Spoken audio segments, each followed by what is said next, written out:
recognize a president-elect that has been declared by the Independent National Electoral Commission, and that the president-elect must not be sworn in, and that he does not even recognize, the process that they have, started, in court. He does not trust that process, And that's the person who wanted to become vice president of this country. How? And then he arrogates to himself the right or the power to interpret the Constitution, interpret, Section 134 of the Constitution to suit his own whims and caprices, and then declares that what the INEC did was totally unconstitutional, and that what will come in on May 29 will be an unconstitutional government. It is the delusion of grandeur. It's complete delusion of grandeur for anybody to say now that there is no president-elect, which it's complete delusion of grandeur. So that is the specifics of your anger. Exactly. Just to tell you that amounts to subverting the very process that they have started in the tribunal. They are subverting that process by coming out of that process to then call for insurrection in a subliminal manner, for protest and insurrection to truncate that process. I want to say this clearly, that the process we have established since 1999 is that elections take place. People are sworn into office, but those who have grievances are given the right to continue their grievances, air their grievances in court. And some months into their tenures, if the judgments come in, they are removed from office. So there is nothing so serious that he came to raise here yesterday about swearing in somebody who has been given a certificate of return. Himself, Babat Dati Ahmed, himself, was removed from office twice. He stole people's mandates. And I'm not saying anything gross. It is judicial pronouncement that you stole a mandate. He was sworn in as a senator, was he not? He accused your party of stealing. But hold on. But he was sworn in. And I'm asking. Let me finish. Let me finish this statement. He was sworn in as a senator. But the person who was challenging his victory continued his case in court. Another CPC, under the same Buhari that he's abusing now, he rode under his wings, purportedly won a Senate seat in Kaduna, was sworn into office. Nobody said he shouldn't be sworn in at that time. But he was carrying a stolen mandate. And at the end of the day, there was judicial, pronouncement, and Baba that time was removed from office. Why is he opposed to that same procedure that he benefited from? In our own case, it's not an admission that our election was flawed, was totally flawed to the extent that it substantially affected, the result of the election. No, I'm not admitting that. I'm not saying that this is a procedure we have since established in 1999. So why? So you think that the election was flawed? Oh, what? You think that the election was flawed? No. I'm saying that it was not flawed to the extent. But it was flawed.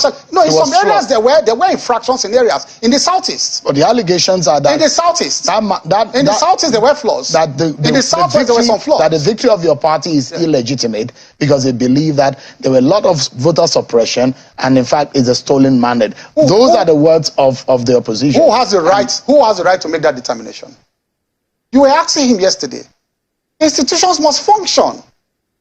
How can someone who is a participant in the process now arrogates on himself the right to be the judge and the jury and the accuser, and you are a participant in the process? In fact, yesterday I heard one of the strangest sentences I've heard as a lawyer.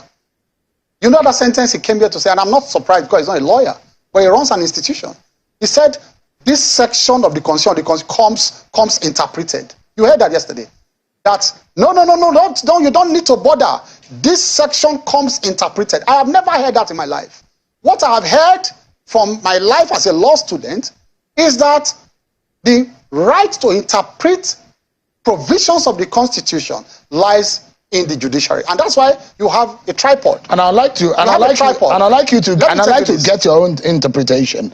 But just before we get further into that controversial Section 134, because on this program, I've had to speak with a former NBA president, Olisa Agbakoba, who 2 or 3 months ago raised this matter and said it's going to be a problem and it's likely to cause a lot of chaos in our election because, according to him, it's not clearly stated whether or not FCT as the constitution captured it.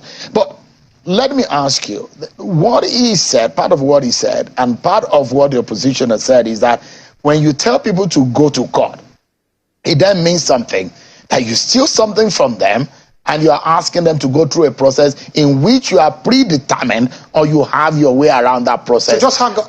That is one of the interpretations of go to court coming from your camp. Just hang on a minute. If I don't say go to court, what will I say? It's a rhetorical question I'm asking you.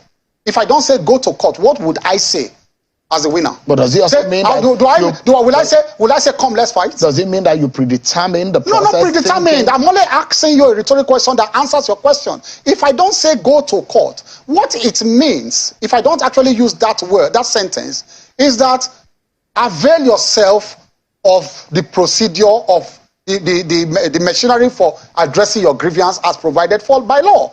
That is what it means. I'm only saying it in specific terms, go to court. If I don't say go to court, the next thing I will say is that, come, let's fight. So why are they using such phrases or such sentences in a derogatory manner? It is what is provided for by law. And people have actually retrieved their mandates by going to court. It is only when it does not favor you. And that is what the Labour Party is doing. And that is why I had to petition them to the DSS. There's a build-up to something that they are doing. Shehu, there's a build-up. The build-up they are doing is to rile the people up, pump them up, and then turn them against the judiciary, that if your judgment does not go in a particular way, and that is why he has come here yesterday, he came here yesterday to say the constitution comes interpreted. What does that mean? He's telling the judiciary that this thing, I have interpreted it, the people of Nigeria have interpreted it, and if you say anything different, they will come after you. So no, I need to make this point. Yeah. I need to make this point. That is where they're going. And so they are setting up a scene for rebellion. And they are setting up a scene to blackmail the judiciary. And that is why if you go online now, they have alerted the DSS that they have camped some boys in one popular hotel in Abuja. And I will give that information to the DSS, where they have told them every morning to be pumping out, online messages to rile up the citizens, cause fear, and all of that.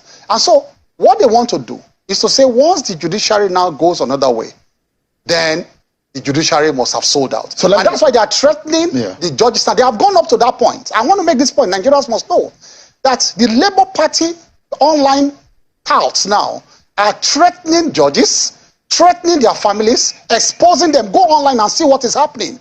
And so there is a situation where they want to create fear in this country. They try, you know that during the elections, they tried to threaten people to support them. They failed.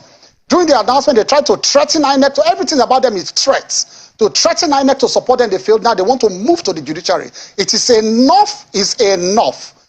Shehu, we are ready. Let me tell you this. People who voted, and majority are that, who voted for Asiwaju and the APC, they are the silent majority now. And so if they think they want to push this country towards EndSARS, where it was citizens, EndSARS was a situation where citizens were dissatisfied with a policy of government, an institution of government called EndSARS. That was totally different. But they think they can rile up and citizens towards a situation of SARS again, but EndSARS. But this time they should realize that this is not activities, it's pure politics. And if you want to do that now, it will not be citizens against government, it will be citizens, voters against voters.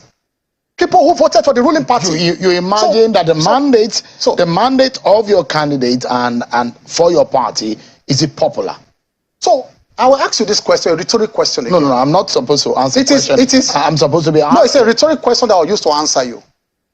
That Peter Obi, with the kind of message he preached, did he expect, in all honesty, a man who came third or saying the confessed, did he expect, in all honesty, to win in areas where that message did not, go down well with people? He was telling the churches, take back your country. Take back your country from where? Now look at the heat map of the votes. Look at the Nigerian map. Pick it up and look at the heat map of his votes. He succeeded in those areas where his messages sank in about Christians take back your country. He forayed into the middle belt where Christians are predominant and ended there. He could not go further than that place. Look at the heat map. And so the heat map exactly reflected the kind of message he preached to people. So within the ambit of the law, I'll tell you this. Within the ambit of the law, if someone is hurt by a process and he lost out in the process and he thinks that that loss was illegitimate, he was edged out illegitimately within the ambit of the law, does he not have the right under the law and the independence of mind to be able to speak out? Oh, there. But you don't say you don't recognize a legitimate government. That is treasonable felony. What Peter Obi and Dati Ahmed are doing is treasonable felony, and we must draw the line for them now. That is your interpretation. No, it is not. It is the courts to when you don't recognize a legitimate government that has gone through the process and it is legitimate, and you say you don't recognize it, you want to live your own life, it is treason. And let me tell you this. That's how you interpret it. What Peter until Obi, the court now say what Peter Obi, and that is when they will defend themselves now. But you must be charged first. You understand me? You will be charged for that. That's what I'm telling them to do. I'm not interpreting. They will charge them for that. Charge them and go and defend yourself.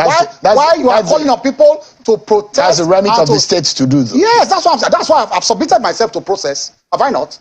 Did I come here to say I will go and arrest them fiscally? I'm a senior lawyer. I've instituted the process. I have started the process. And you see, what they are doing, let me tell you, they are living in a bubble of their own. Peter Obi, Dati, and his supporters, I'm saying this on air, they are living in their own bubble. They are not hearing the other voices of Nigerians who are saying, we hate your bigotry. We are not buying your message of Christian votes. We are not buying your tribalism. They are not hearing those voices. There are voices in this country. Say, oh, no, hold on. There are voices in this country saying we don't like those messages. But they are not hearing those voices. They are living in a bubble of their own. And they will hear those voices very soon if they continue with this nonsense they are doing. Right. As from now on, it's going to be propaganda against propaganda. Word for word, we will meet them everywhere because Asiwaju has a mandate he will defend, and we're prepared to defend that mandate. And you politicians are not afraid of burning this country with the manner in which you have described. Let me tell you this. Let me tell you why. If you want to push your supporters to protest, it is only where you are popular you can protest. So you are going to be burning the areas where you are popular. Do you want to tell Obi that I can call us protesters in Kanu? Can he call out protesters in Ekiti? Can he call out protesters in Ondo? Can he call out protesters in Borno? Can he call out protesters in Jigawa? Go and call them out now. Right. You can only call out protesters where they are popular. So you'll be burning areas where you are popular. That is where you can burn. Let me pause you for a moment. I will take, we'll pay some bills and we'll come back to the conversation. And I'd like to know your own interpretation of Section 134 in also looking at Section 229. These are some of the issues that have been raised yesterday, and I get your reaction to those issues. Stay with me, everyone. We'll be right back. Thank you so much, everyone, for staying with us. Let's bring these news quickly to you about the activities of the People's Democratic Party and some disciplinary measures that have been taken. We understand now that the former governor of Ekiti State and the former SGF, former Senate President Pius Ayim, alongside Governor Fayose, Professor Itavaya, and Aslam Aliyu have been suspended by the People's Democratic Party. Governor Autumn of Benue State has been referred to the National Disciplinary Committee. We're getting more reactions on that and on Channels Television News at 10 and more stories on that. Let's continue our conversation with Mr. Festus Keyamo. Thank you so much indeed for your time. Thank you. Let me take you to Section 134. My guest yesterday was saying... Before I just go there, just for 1 second, to mention this. That it is important we mention to Nigerians that there has been no time where Labour Party has come up with alternative figures that they got from polling unit to polling unit. That is very important before we delve into Section 134. That it is important